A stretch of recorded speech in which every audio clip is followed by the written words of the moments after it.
السلام عليكم، نزيهة كيتشان تحييكم. تحياتي كاع لي زابوني. من اقوى الوصفات الشتويه هي طاجين عدس، يجيو بنين بنين، واحد البنه روعه.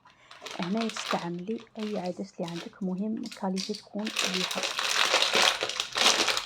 هنا كنت استعملت نص تاع ساشي، هي على حسب الكميه. هنا حوالي كان عندي حوالي 500 غرام، على حسب افراد ديري في الزلافه تاعك ولا اللي راكي موالفه تستعمليها باش تنفخي فيها العدس. من الاحسن تنفخيه 12 ساعه ولا ليله كامله. هنايا غادي ندير الماء الغالي. المهم الماء ما يكونش بارد، يكون ماء غالي ولا حامي. يكون غالي شويه بزاف ولا حامي، المهم ما يكونش بارد اللي تنفخي فيه العدس تاعك. كما كنتم تشوفوا نغطيه على هذاك العدس، نغطيه بالماء ومن بعدك تغطي عليه وتخليه لافي ولا ليله كامله ولا 12 ساعه. انا درته في الليل ولا لوندومان غادي نطيبه ان شاء الله. انا خلطته بيدي وتغطي عليه.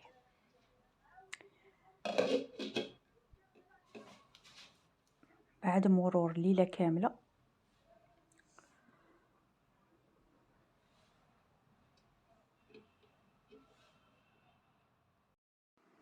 لو لوندومان الغدوه من داك، بسم الله على بركه الله، كان ديجا انتفخ هذاك العدس. من ينتفخ دليل يكون داير هذوك كيما نقولوا هذوك الزبود تاعه، ويكون ديجا ضاعف الحجم تاعه. كما راكم تشوفوا يضاعف الحجم تاعه. هنايا غادي تغسليه مليح بالماء، غادي تشليه غايه تري بيان بالماء. تحكمي الطاجين تاعك ولا القدر، المهم اللي موالفه تستعمليه. هنا تحكمي دي مغسول اللي عندك تاع اللحم، بغى عندك صدر الدجاج ولا مهم اللي بقالك، مهم شويه تاع اللحم اللي عندك يعطيها بنه وذوق شباب. اللي عندك كان عندك بغيتي دجاج ولا كيما اللي عندك، ولا بقر ولا لحم بقر، ولا مهم اللي عندك ديري اللي عندك. هنايا انا من بعد اللي شللته هذاك العدس نرميه، نديره في الطاجين تاعي.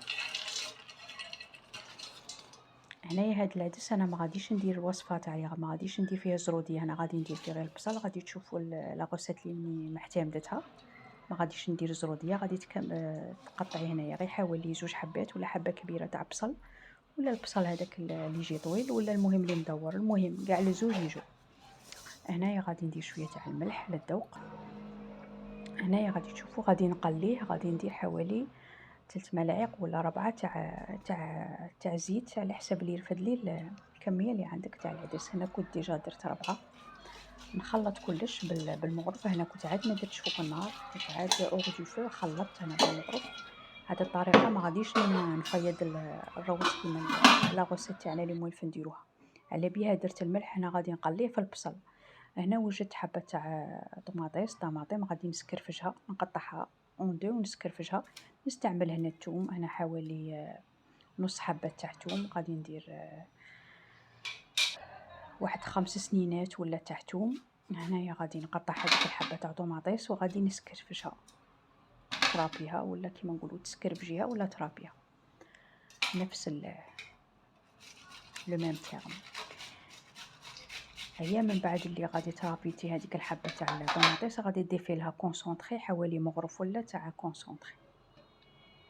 هنايا كنت ديجا رميت هذاك البصل، درته على نار قليله يتقلى كيما كتشوفوا مع داك العدس، يبقى يذوق له طياب. من بعد كيبقى يتقلى دخله شويه طياب، زدت هذيك الحبه تاع الطوماطيس وتخلطيه وتخليه يزيد يكمل طيابه على نار قليله. هيك شغل هنايا في هذه المرحله راني عاد ما درت لا ما لا والو. كما راكم تشوفوا ما درتش الماء، راني غير نقلي فيه.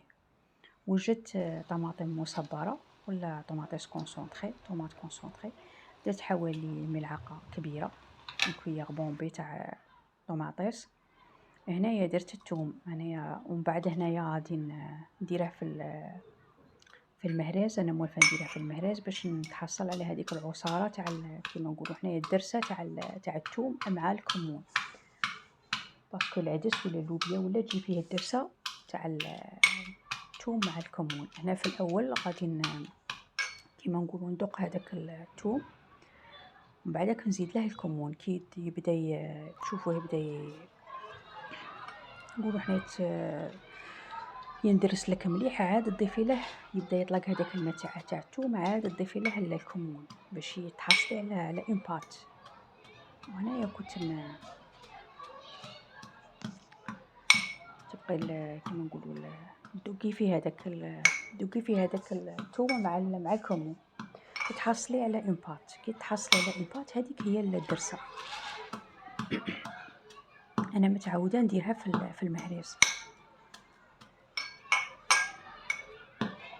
ما تنسوش اللي راها تشوف لا فيديو ومازال ما دارتش اشتراك دير وتخلينا تعليق شباب. اكيد غادي تستافدي من هاد الوصفات تقليديه، وصفات جزائريه تقليديه. كاين وصفات اللي راني ناكد عليهم باش نبقوا شادين في التقاليد تاعنا. هنا كيما راكم تشوفوا حتى اللي تحصلت على هذيك ولات هذيك لاباط كيما نقولوا شغل اون بات. هذاك الثوم طلق هذاك الماء تاعه مع اللي زدت تدرسته مع الكمون تحصلي على اون بات. وهذيك لاباط لو كان تذوقيها غادي تلقي الذوق تاعها حار، الذوق تاعها يخرج حار وكيما نقولوا قاوي. الذوق تاعها ثوم يجي زعما يطلق فيه غايه. هنا غادي نفرغ هذيك الدرسه هذيك تاع الثوم والكمون على جهه. توجدي التوابل تاعك. انا ندير هنا سكنجبير حوالي ديري ملعقه كبيره، وكذلك ديري كركب ولا كاين يسموه مناطق يقولها خرقوم ولا كركب ولا كركم، احنا نقولوا الكركب. وشويه فلفل احمر حار.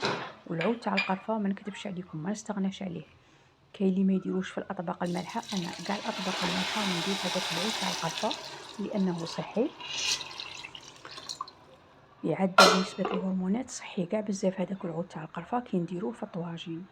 هنايا على جهه كان عندي قزبر، انا نديره دائما نوجده ونديره في الكونجيلاتور. عندي تاني قزبر شويه مقطع قطع صغيره. نرمي هذاك لو بوكي تاع القزبر ونزيد نرمي شويه تاع قزبر مقطع قطع صغيره، ونخلي تاني شويه باش مين يطيب نزيد نزين به في اخر مرحله. هنايا كنت ديجا درت كاع صوالحي. هنا غادي نغطي عليه ونخليه على نار قليله يطيب حتى اللي هنايا تشوفوا معايا غادي تحصلي على اروع عدس يجي قوام وبنه. وهذاك العدس طاب زبده وواحد الذوق جا فيه ما عندي ما نقول لكم فيه. غادي تضيفوا له من بعد شويه تاع قزبر ولا هذاك نقطع قطع صغيره ولا معدنوس مخلط معاه، وتزيدي له هذيك العصره تاع الليم. تنجمي تضيفي زيت زيتون. هنايا ضفت هذيك تاع داك اللحم اللي كنت ديجا طاب وكنت ديجا قلعته غادي زينت به كذلك طاب. واحد الذوق يخرج في هذا العدس ما عندي ما نقول لكم. الذوق تاعه يخرج بنين بنين بزاف. وما تنسوش تجربوا الوصفات تاعي تاع الوصفات التقليديه تاع العدس. هنا مع ديك العصره تاع الليم يخرج ذوق تاعها رائع رائع بنين. هذا ما يناسب في الماكله تاع الشتاء. هذه هي. نقولكم شهيه طيبه وان شاء الله ديروه وديروا العدس وتاكلوه ان شاء الله بالصحه. تبعوا الطريقه تاعي. مع السلامه.